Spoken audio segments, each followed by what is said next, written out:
Ah, yes, the TV movie. What later became a staple of the weekly TV schedule. The concept of making a TV movie initially had a lukewarm reaction from television networks themselves, as it was thought it would disrupt the status quo that had developed between the networks, sponsors, and affiliate stations. But in 1961, ABC began airing theatrical films on the weekend as the NBC Saturday Night at the Movies, and other networks soon followed suit. Soon there were a number of the insert day of week here, night at the movies, filling time slots which actually started to lead to a shortage of movie studio films to air. Faced with this shortage of content, TV networks warmed to the idea of TV movies and coined the term made-for-TV movie as an invitation for viewers to stay home on the weekend and watch what was promoted as the equivalent of a first-run theatrical film. NBC pioneered the made-for-TV movie, and what are generally acknowledged to be the first two made-for-TV movies aired on NBC in 1964.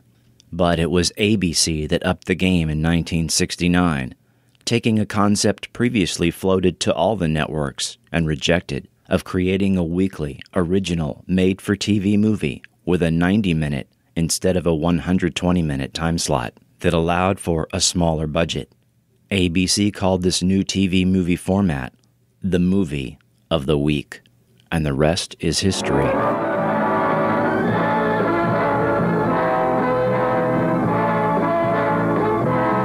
The movie of the week.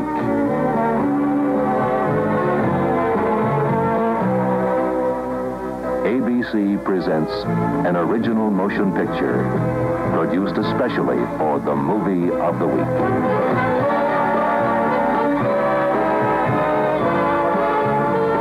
Tonight on the movie of the week.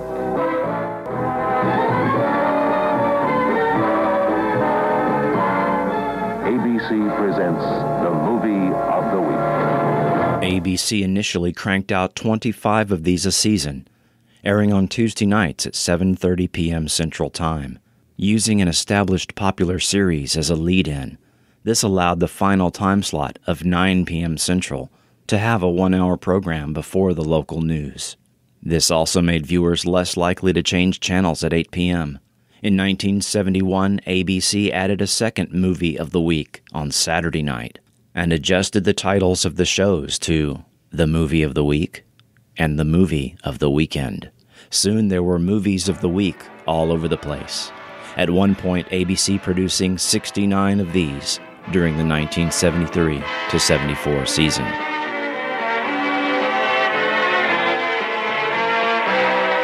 Tuesday Movie of the Week. Presenting an original motion picture. Wednesday Movie of the Week.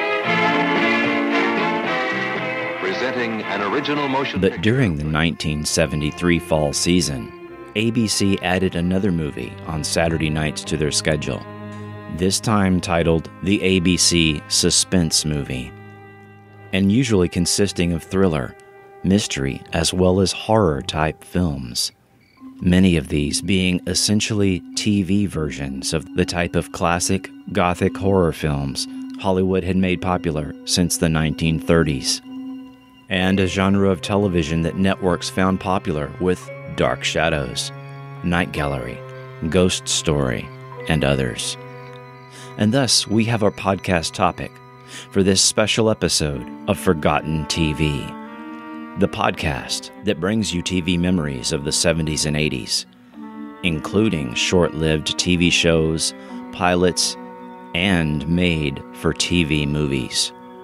So sit back, relax, but don't get too relaxed, because we're going to look at creepy TV monster movies of the 70s. And there's no better place to start than 1972's The Night Stalker.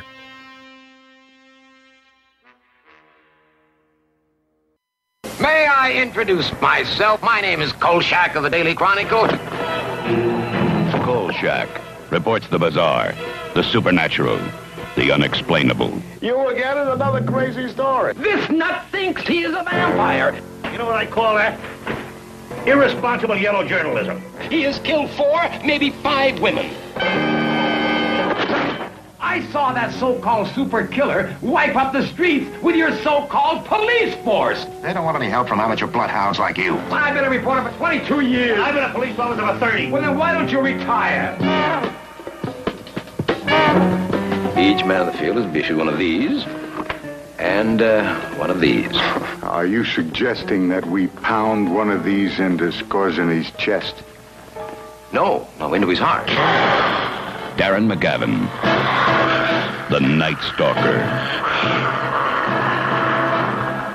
Airing on ABC on January 11th, 1972, as the Tuesday night movie of the week, based on an unpublished novel called The Kolchak Papers, with a teleplay by Richard Matheson, writer of House of Usher, The Legend of Hell House, 16 episodes of The Twilight Zone, among many, many other credits. Produced by veteran TV horror master Dan Curtis, that brought TV audiences Dark Shadows. The Night Stalker starred Darren McGavin as Carl Kolchak, world-weary newspaper reporter for the Daily Chronicle. The film opens as he's narrating his story into a tape recorder, a story about how he's been on the trail of a murderer in seedy, early 1970s Las Vegas. Chapter 1. This is the story behind one of the greatest manhunts in history. Maybe you read about it, or rather what they let you read about it, probably as some minor item buried somewhere on a back page. However, what happened in that city between May 16th and May 28th of this year was so incredible that to this day the facts have been suppressed in a massive effort to save certain political careers from disaster and law enforcement officials from embarrassment.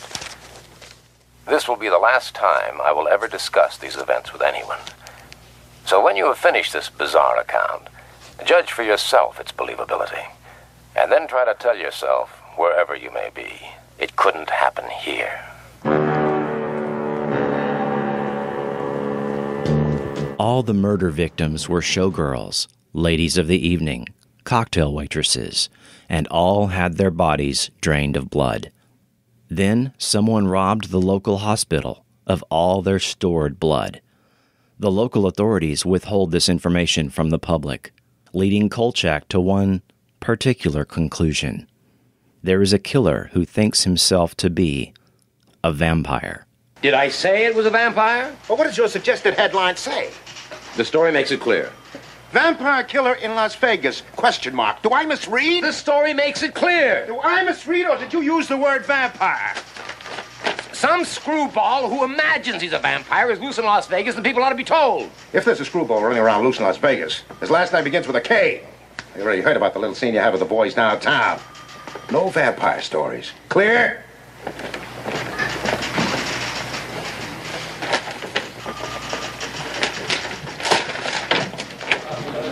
How about a special featurette with a border of roses? An interview with the 2 girl victims in heaven with a celestial choir in the background. Again, the blood stores of a local hospital are raided, but this time there are several witnesses as the perpetrator throws several people out of his way, including hurling a man out a second-story window, as well as leaping over police cars to get away. Now the police have come up with a suspect, Janos Skorzeny, a man in his early 70s that was a suspect in a number of homicides going back 30 years. But Kolchak still has some questions. I was at the hospital yesterday, and a lot of things were happening that you just simply cannot explain away. Sheriff, your own men shot at him, some at point-blank range. How come didn't even slow him down? How come a man over 70 years old can outrun a police car? How come this same man, when slugged in the head, doesn't even bleed?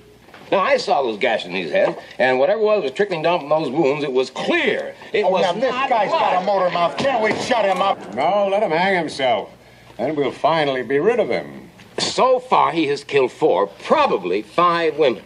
Now, the coroner said that those bite marks on the throat were made by human teeth. He practically confirmed the fact that he actually drank their blood. Now, wait, whatever the Skorzeny may be, he seemed to be functioning as if he were a vampire. Now, you can go on operating as if he were an ordinary man. That's up to you. But I know that the only way you're going to get him is if you proceed under the assumption that he's a real live vampire. Now, the research that I've been able to find... Wait a minute, Kolchak, have you lost your mind? Can you imagine the total blind panic this town would be in if the public were told we were actually looking for a vampire? Not to mention the irreparable damage it would do to the image of law enforcement in Vegas. That's what it's all about, isn't it? That's it!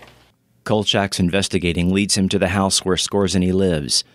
In an extended scene with no dialogue, he finds it run down, littered with trash, with bottles of stolen blood in the refrigerator. Most interesting of all is an empty coffin.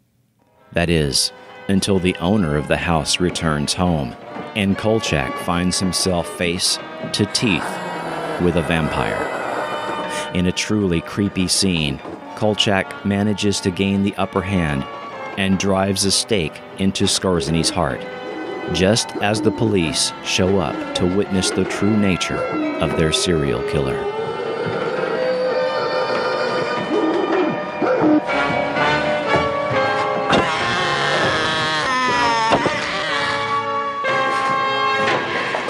Thinking he has the story of the century and the ticket back to a big-time newspaper, Kolchak writes it up and proposes to girlfriend Gail. But, not wanting the true, horrifying story to come out, the police and the DA end up both squashing Kolchak's story as well as kicking him and his girlfriend out of town, threatening him with arrest and prosecution for Skorzeny's murder if he were to ever return to Las Vegas. So all the loose ends have been gathered together and tied into a pretty knot right around the neck of guess who. After I left town, I began putting notices in the personal columns of newspapers from San Francisco to St. Louis. Until I ran out of money, that is.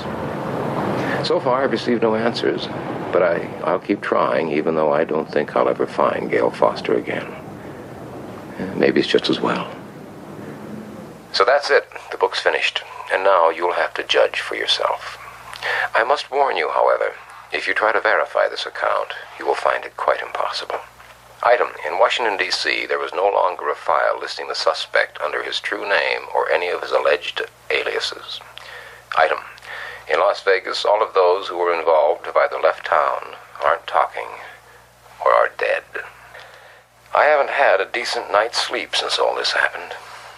And now you might find it difficult, too, because there is still one fact that cannot be buried. After the death of Janos Skorzeny, he and all of his victims were immediately cremated. Why? Remember the legend? All those who die from the bite of the vampire will return as a vampire, unless destroyed first. So think about it and try to tell yourself, wherever you may be, in the quiet of your home, in the safety of your bed, try to tell yourself, it couldn't happen here.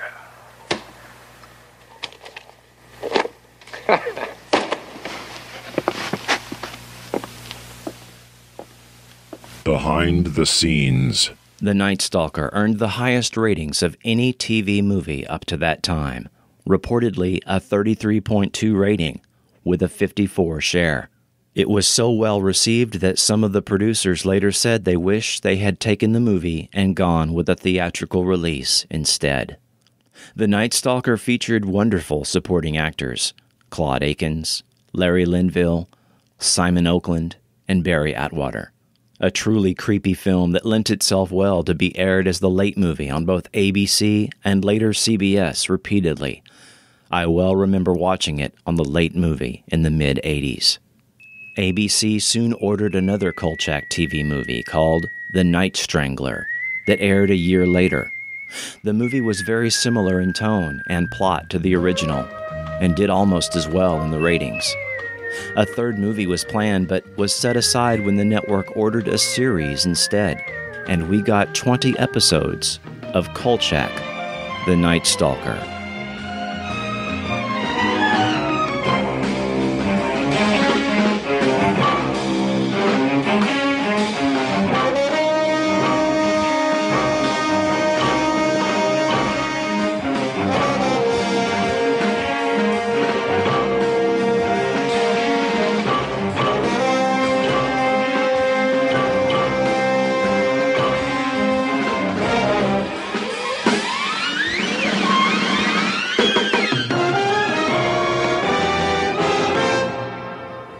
You can never tell what's in the dark shadows or what lurks behind each door. But with Groovy horror heads for friends, you won't be scared anymore. There's Barnabas and Quentin and the Witch, like in Dark Shadows on TV. They make great decorations for your room. They're so soft and cuddly. Barnabas, Quentin, and the Witch. Get your Dark Shadow horror heads today. They're fun to play with, too. They're all made by Sensible Toys, who make lots of stuffed things for you. 1972, Gargoyles. I have no idea how this movie slipped through the parental filters, but I have a distinct memory of watching this. This was likely the first scary movie I ever saw. Airing on CBS November 21st, 1972, after Hawaii 5-0. Gargoyles starred Cornell Wilde, Jennifer Salt, the late Bernie Casey, as well as Scott Glenn and Grayson Hall.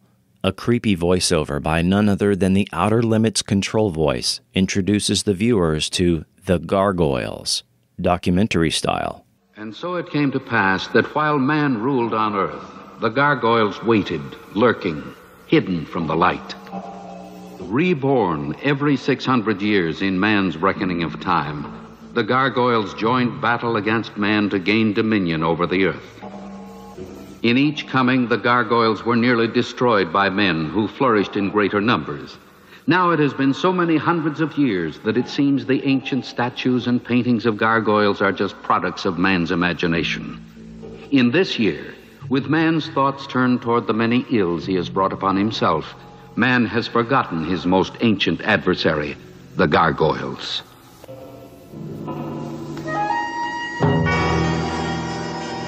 The movie then cuts to Dr. Mercer Bowley, a skeptical author on the supernatural, and his young adult daughter, Diana, driving through the southwestern desert. Bowley has been summoned to Uncle Willie's Desert Museum, with the promise of revealing something worthy of inclusion in his next book. Uncle Willie takes him to the shed out back and shows him a strange skeleton he found in the hills. But Bowley laughs it off as an assembled collection of animal bones. Diana records this interview on audio tape. Then the shack comes under attack by something. What's that? I don't care to know, Dr. Bowley.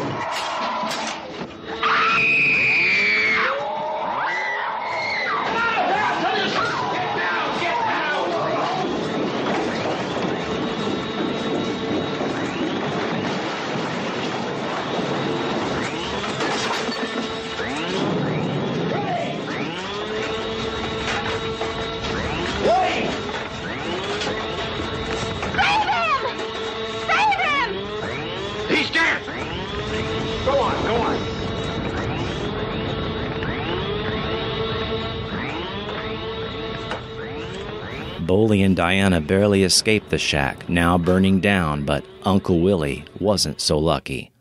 Driving away, they replay the interview audio tape when the car is attacked from above by the same something and is run off the road. What was that? Diana, can you see anything?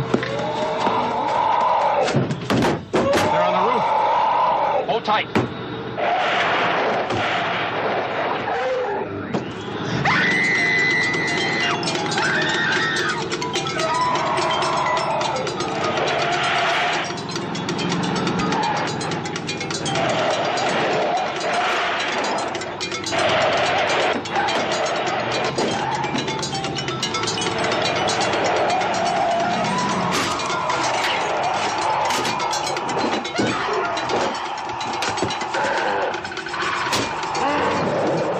They make it to a service station with nearby motel and have to bother the cranky motel owner, who is never without a drink in her hand. The next day they relate the story to the local police, who are quick to blame a group of dirt bikers in the area and arrest the lot of them.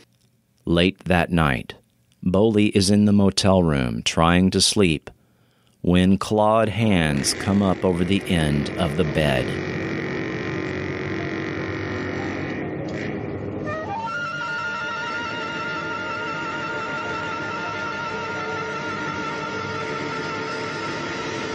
Diana, run!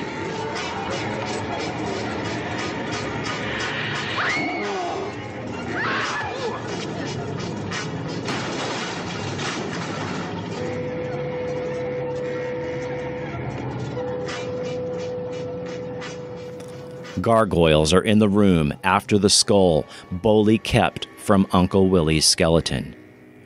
Running away, one of the gargoyles is hit by a truck and dies in front of Boley.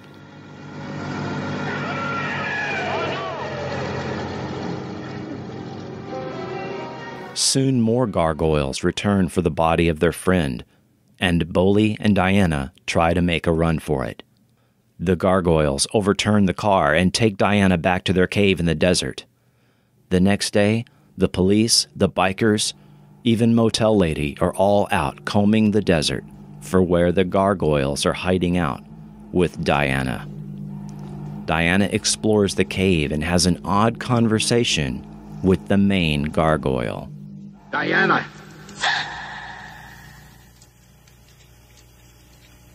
Let me go. No. Why? You can speak. Tell me why.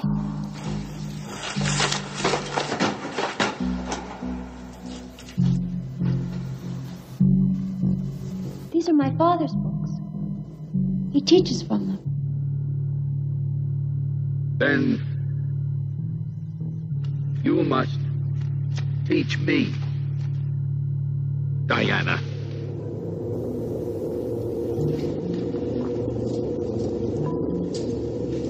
What's all this for? There is a great deal we must learn. We have only been alive for a few weeks. We must not let you kill us out. Not this time. What about the others? There are perhaps maybe a dozen of us. We mean no harm. You have nothing to fear. Your people have nothing to fear. But they have never understood. Why do I have to stay here if you mean us no harm? Shh. The gargoyles find out they are being hunted by the search party. Speak. In the desert, close by. Men, horses, and dogs. The eggs. They're hatching. A winged one. Another breeder. There'll be many, many more by tomorrow. We must stop them in the desert. Now! Now!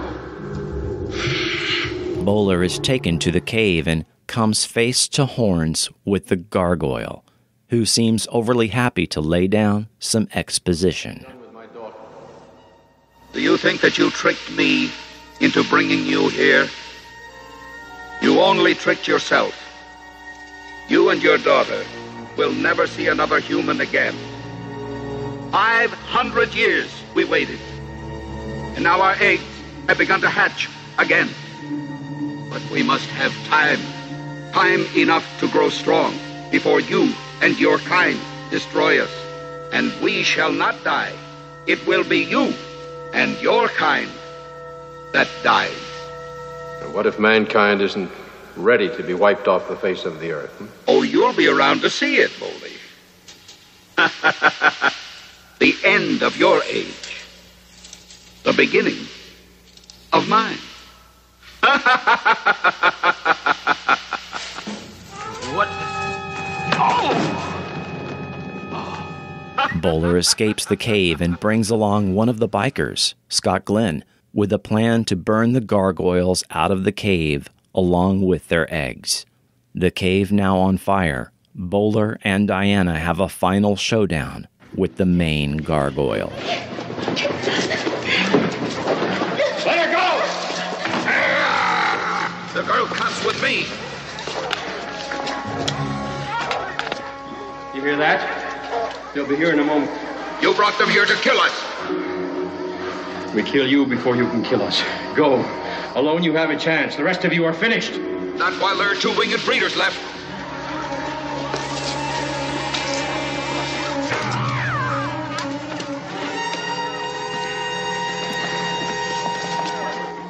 It's only her wing. You can carry her.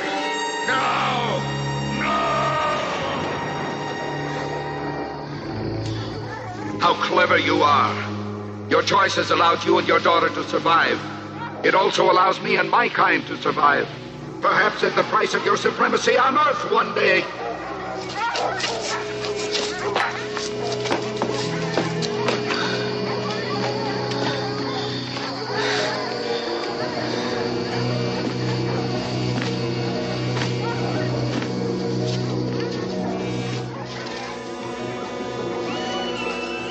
The gargoyle and his last winged female fly into the night sky, and the movie just ends. Behind the scenes.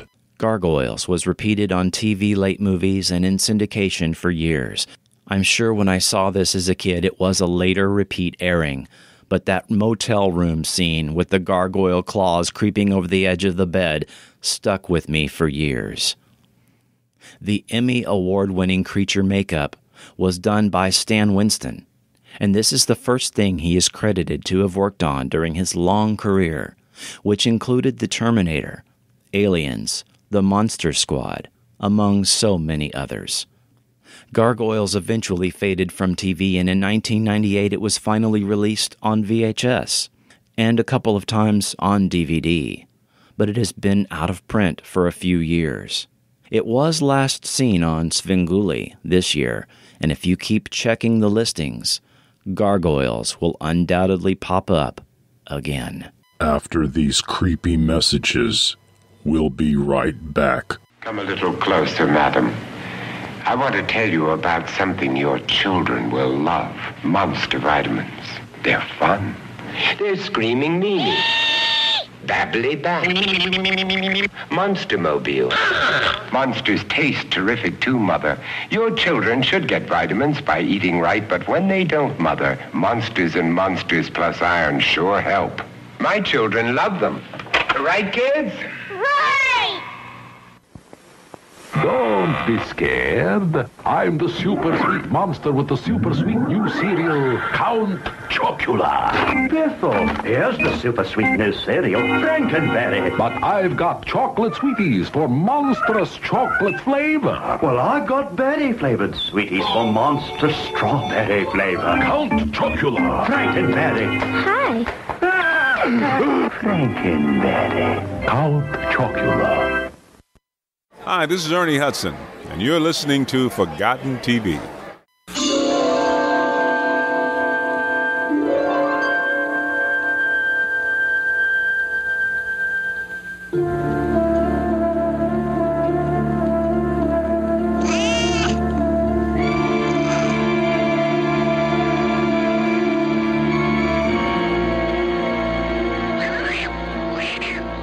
(1973). Don't Be Afraid of the Dark. Airing as the ABC Wednesday Night Movie of the Week, October 10th, 1973. Starring Kim Darby and Jim Hutton. Do you think she'll come? Of course she will. You know she will. But when? When? Very soon.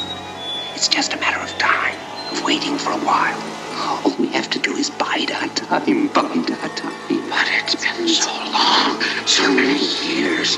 When will she come and set us free? Set us free, set us free. Patience. We've all the time in the world. All the time in the world. In the world. In the world. To set us free in the world.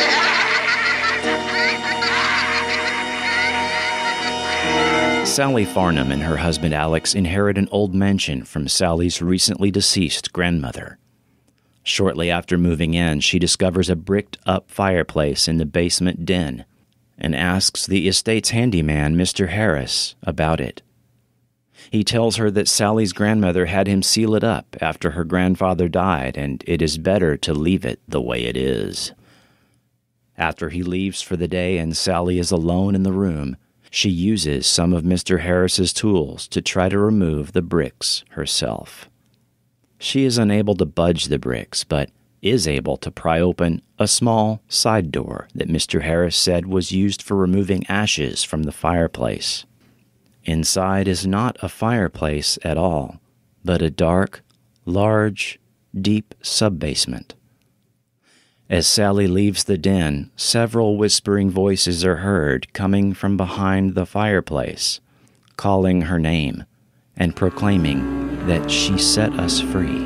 Sally, Sally, Sally, Sally, Sally, Sally. Free, free, she set us free. We're free, she set us free. Sally soon begins to feel unsettled in the house. One night while sleeping, she is woken by voices whispering her name, and an ashtray mysteriously falls off her bedside cabinet. However, Alex dismisses her concerns and believes she is suffering from nervous tension. The next evening, when she is alone in the house, something grabs her dress as she is walking down the stairs, and she hears voices. She manages to free herself and sees something scuttling away behind a curtain, which she believes was a small animal. Soon afterward, she hears the same whispering coming up from behind the fireplace in the basement den.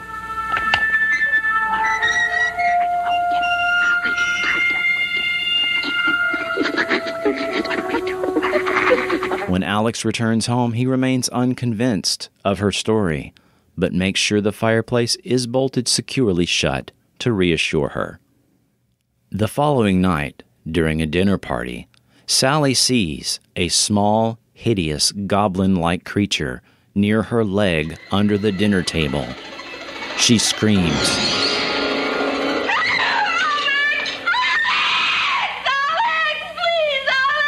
But nobody believes what she saw, as the creature quickly vanishes. Alex grows impatient with her and thinks she is becoming delusional. Later, while Sally is in the shower, 3 of these goblin creatures make their way into the bathroom and turn out the lights so that they can attack her with a straight razor. As Sally turns the light back on, the creatures shriek and retreat from the brightness into the bathroom cupboards where they disappear.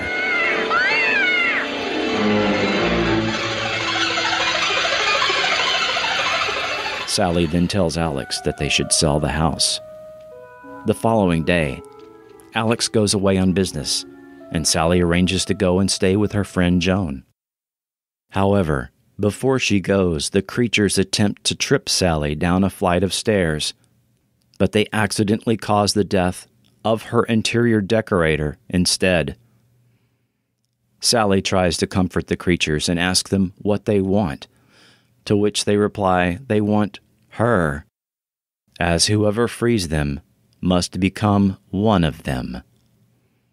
That evening, Sally's doctor prescribes sedatives while her friend Joan stays with her. Joan begins to believe Sally's story about creatures in the house. However, returning early from his trip, Alex remains unconvinced. Alex then leaves to speak with their handyman regarding the history of the house and the truth behind the bricked-up fireplace.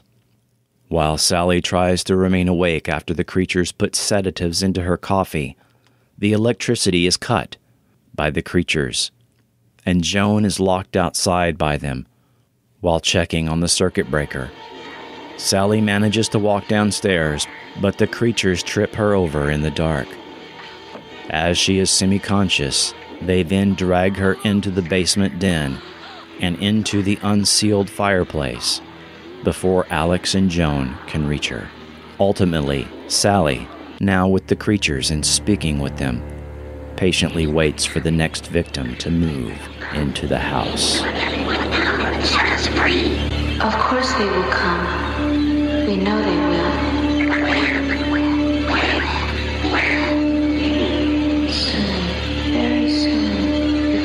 time. Lots of time. All the time in the world. Time to set us free again. All the time in the world. Set us free. Set us free. Set us free in the world. Free. Free in the world. Free in the world. Free. Set us free.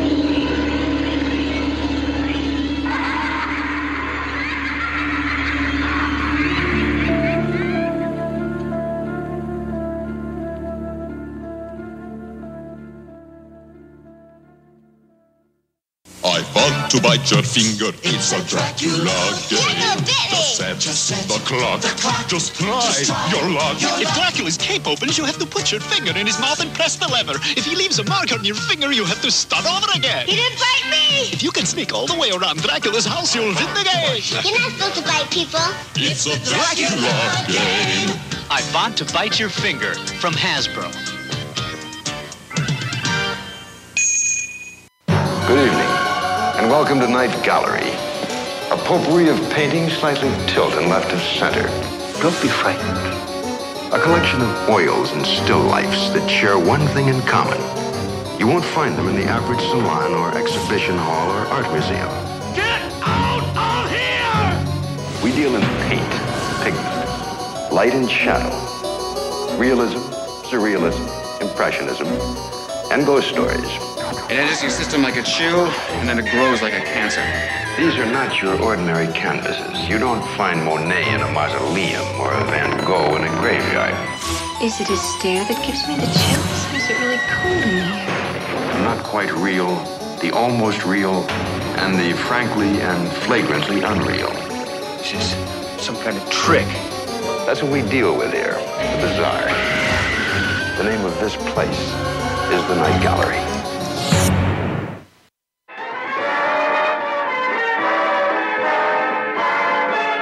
ABC presents Tuesday Movie of the Week.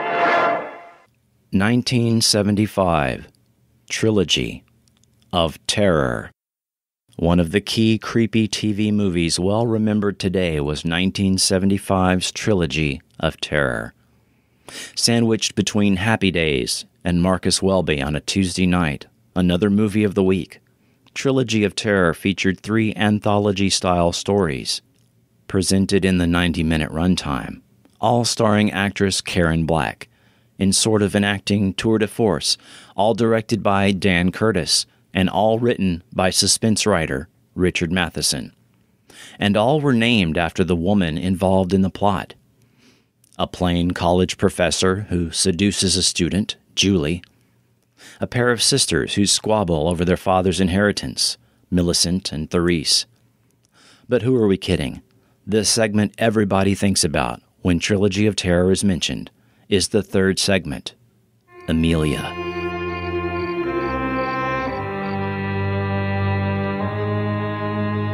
Amelia lives alone in a high-rise apartment building. She returns home after shopping with a package. Inside is a Zuni fetish doll, crafted in the form of a misshapen Aboriginal warrior, equipped with razor-sharp teeth and a spear.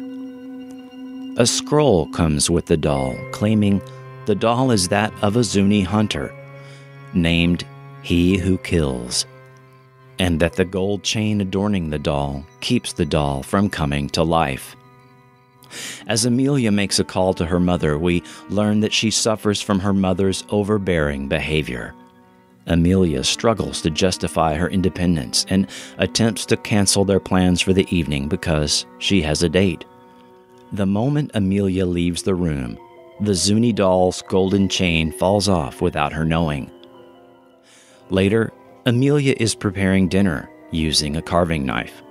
She enters the darkened living room and realizes the doll is not on the coffee table. Amelia hears a noise in the kitchen, and when she investigates, the knife is missing. Returning to the living room, she is suddenly attacked by the doll, which stabs at her ankles viciously.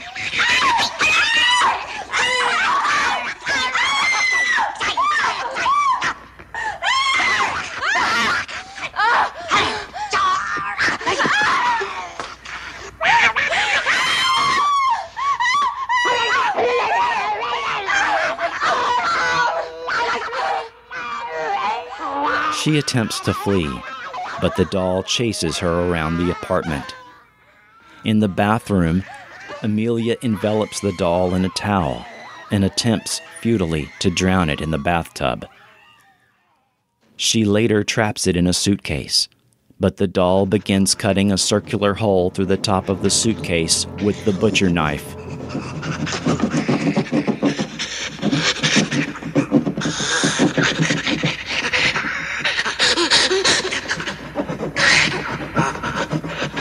After several more vicious attacks, Amelia manages to hurl it into the oven and listens to it howl and scream as it catches fire. Soon the screams die down and eventually stop. She opens the oven to ensure that the doll is dead, and a cloud of black smoke billows out. Inhaling the smoke, she is suddenly overcome. Later, we see Amelia place another call to her mother. In a calm, controlled voice, she apologizes for her behavior during the previous call and invites her mother to visit her home for dinner. She then rips the bolt from her front door and crouches down low in an animalistic manner, hiding in the corner with the carving knife. She stabs at the floor with the weapon, grinning ferally and revealing the horrific teeth of the Zuni doll, who now inhabits her body.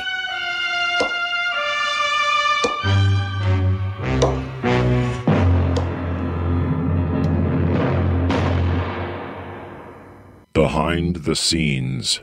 Karen Black contributed much to the third segment, Amelia. She rewrote her first conversation with her mother on the telephone. She wanted to emphasize that the mother was controlling and manipulative. The original words made the mother out to be too nice. Making the mother controlling of Amelia would make the audience more on her side when we realize what is going to happen to the mother when she comes to visit. Also, when the doll is trying to escape from the suitcase, the effects men could not figure out how to show that Amelia is cut. Karen Black then thought to have them place the blood on her finger, which she would hide from the camera until it was time to reveal it. When the film was first shown on Brazilian television in 1981, censors demanded that the third segment, Amelia, was completely cut out. Because of this, the TV station was forced to change the Portuguese title to 2 horror stories. The idea of grinning and showing fang-like teeth similar to the Zuni doll, the final and arguably most chilling image in the film, actually came from Karen Black herself.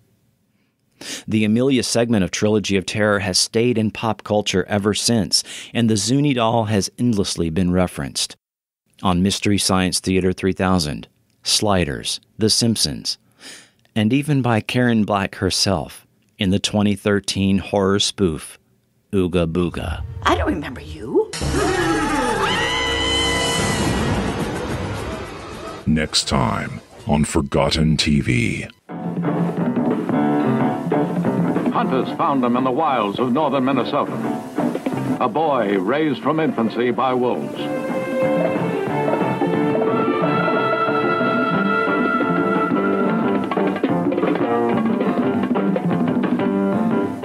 They captured him and brought him to the university where I was conducting research on human behavior.